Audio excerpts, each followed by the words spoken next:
Friends, elevator চ্যানেলে আমি তোমাদেরকে ওয়েলকাম জানাচ্ছি। যারা এবছরে হায়ার সেকেন্ডারি পাস করার পরে যারা বিসিএতে তোমরা অ্যাডমিশন নেবে 2022 সালে, এবং তোমরা যারা বিসিএ পড়তে ইচ্ছুক, আমি তোমাদের বলবো এই যে সময়টা আছে আমাদের, এই সময়টা কিন্তু কাজে লাগাতে হবে। তার কারণ হলো এই ফার্স্ট সেমেস্টারের পরীক্ষা বা অড সেমেস্টারগুলোতে সময় কিন্তু বেশি পাওয়া যায় না। এখন যদি তোমরা মনে করো কলেজ পুরোপুরি ওপেন হওয়ার পর, কলেজে ক্লাস শুরু হওয়ার পর তোমরা পড়া শুরু করবে, তাহলে কিন্তু খুব অসুবিধায় পড়তে হবে।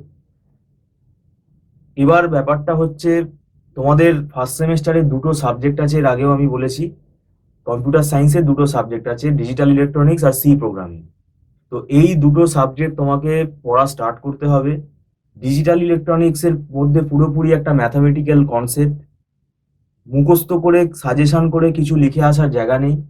সি প্রোগ্রামিং তো পুরো প্রোগ্রাম তোমাকে শিখতে হবে। ফার্স্ট সেমেস্টারে ডিজিটাল ইলেকট্রনিক্স আর সি প্রোগ্রামিং যদি তুমি ভালো করে না করো, তাহলে সেকেন্ড সেমেস্টারে যে সাবজেক্টগুলো আছে তার সঙ্গে কিন্তু ইন্টারলিঙ্ক এই সাবজেক্টগুলো।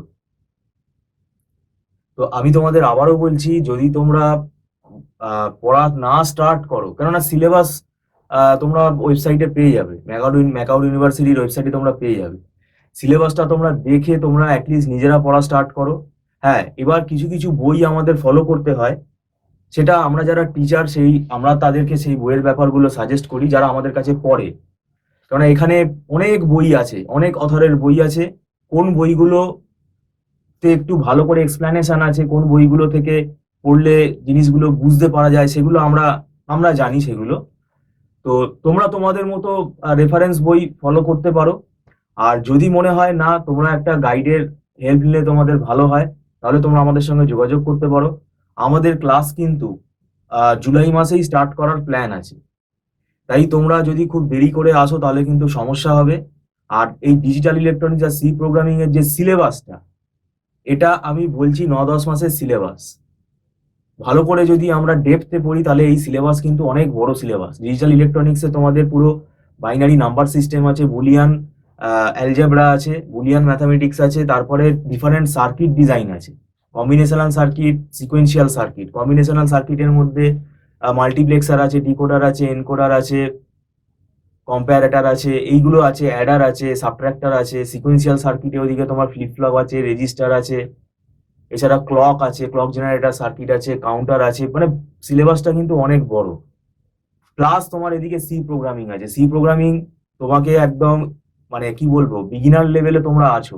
তোমাদের জিনিসটা ভালো করে যদি না বোঝো তাহলে কিন্তু পরবর্তীকালে, কেননা কম্পিউটার অর্গানাইজেশন বলে সে সাবজেক্ট একটা, তোমাদের কম্পিউটার আর্কিটেকচার বলে একটা সাবজেক্ট থাকবে পরবর্তীকালে, সেকেন্ড সেমেস্টারে থাকে এটা।